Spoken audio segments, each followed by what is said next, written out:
Hello, friends. This is Dave Hurwitz, executive editor at ClassicsToday.com, here with How I Discovered ... Baroque Music. That's it, the Baroque stuff. You have to remember, when I was a kid, in the 1960s, classical music was romantic music. It really was. It started essentially with Beethoven, late Mozart, a touch of Haydn, and went forward from there. Yes, there were great masterpieces of the Baroque, like Handel's Messiah and whatnot, but those were specialty items. You know, they weren't things that you listened to normally. You waited till Christmas or Easter, and I wasn't even Christian, so I didn't even get that much of it for the most part.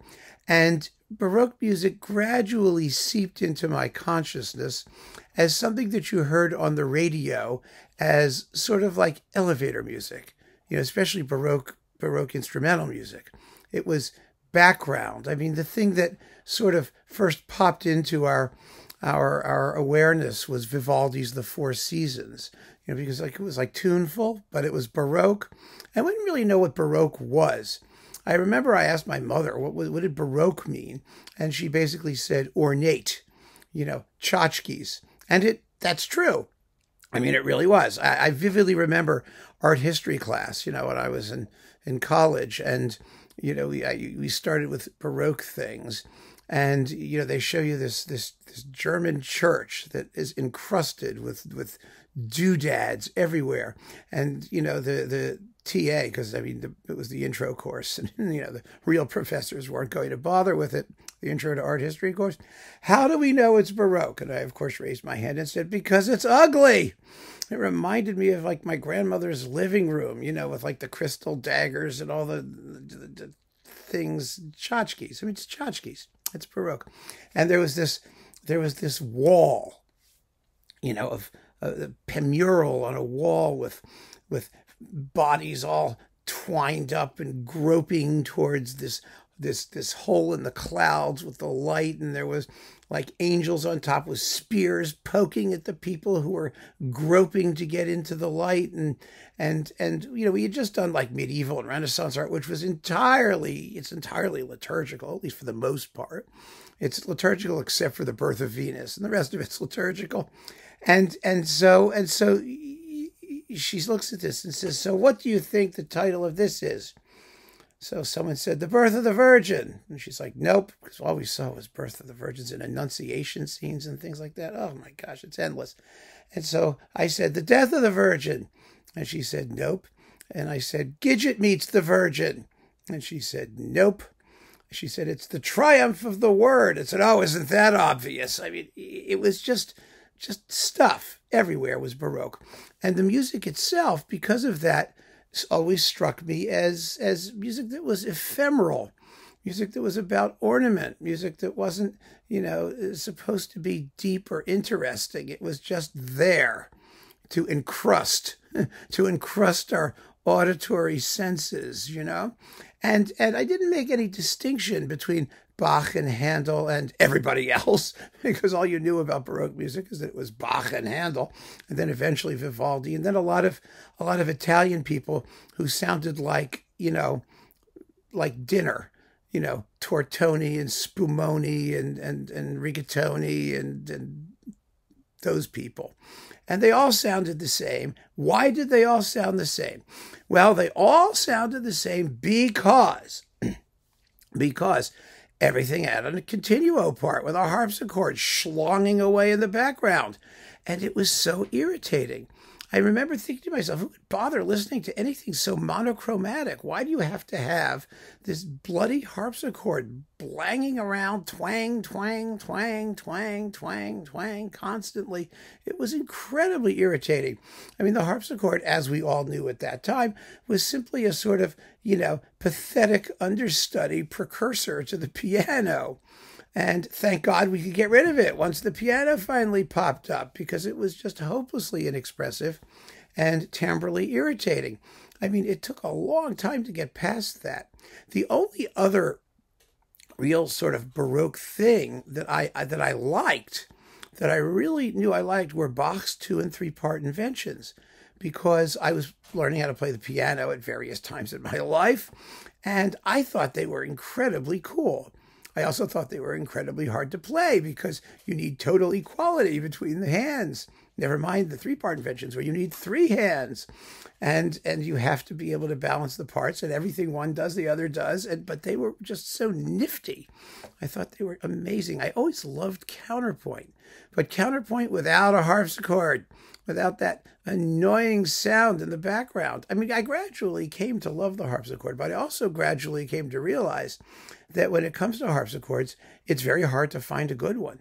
It's hard to find one that has a sound that you can tolerate for long periods of time, because it is a clangy instrument. I mean, there's no question about that.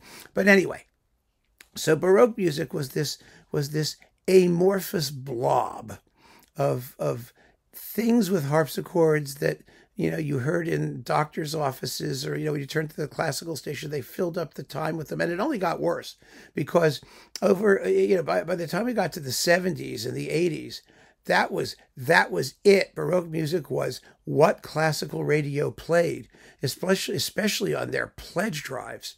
I mean, when I was in California, at Stanford, and they were doing pledge drives, it was Pachelbel's canon every 5 minutes. It was the Jean-François Paillard Chamber Orchestra, conducted by Jean-François Paillard, which was not the authentic version of the Pachelbel canon. It's canon and gigue. First of all, there was no gigue. They left off the gigue.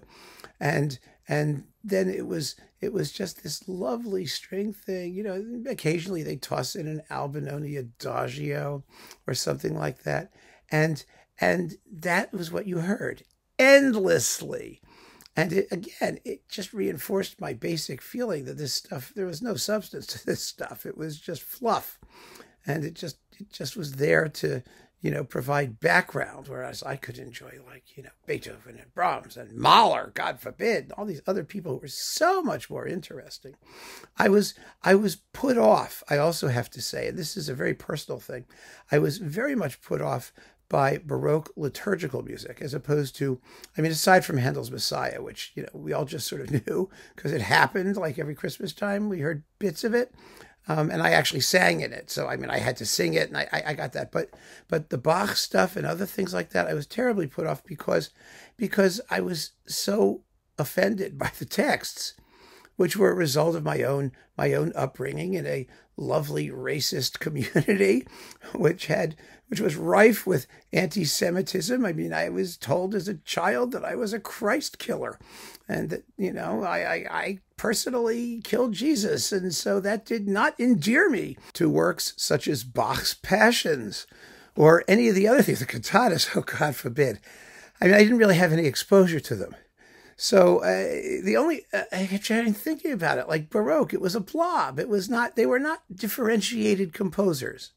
It was an era where everything sounded the same. Everything was in that style. The other piece that really struck me was Bach's Toccata and Fugue in D minor for organ, because it doesn't sound Baroque. It sounds like the Phantom of the Opera. It sounds like horror movie music. It sounds like the opening of Fantasia. That I could get when it was presented in that sort of popularized and digestible form. God knows I wasn't going to listen to any other organ music. Oh, no. That was the one. That was the one piece of organ music that I knew, and that it was, and I knew that it was Baroque. But other than that, very, very, very little. So in order to enjoy Baroque music, to really get into it and understand it and start to distinguish one composer from another, I had a lot of unlearning to do. I had to get past some prejudices and some of my own personal experiences of the religious relationship, the relationship of Baroque music to its religious foundations, which were so off-putting. And it really took some time. It took a great deal of time. Eventually, I came to enjoy Baroque instrumental music. I think I liked trumpet concertos a lot because Baroque trumpet writing was so exciting, compared to classical period trumpet writing. You know, you have those high screamy trumpets and, you know, that kind of stuff. You know, so the Bach's Second Brandenburg and, you know, the other Vivaldi trumpet concertos and things like that. You know, those were really cool.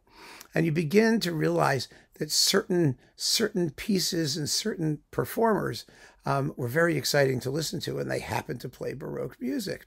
The period instrument movement, for me, did virtually nothing, because by the time it really got going, I'd already pretty much established, you know, my feelings towards most of the repertoire.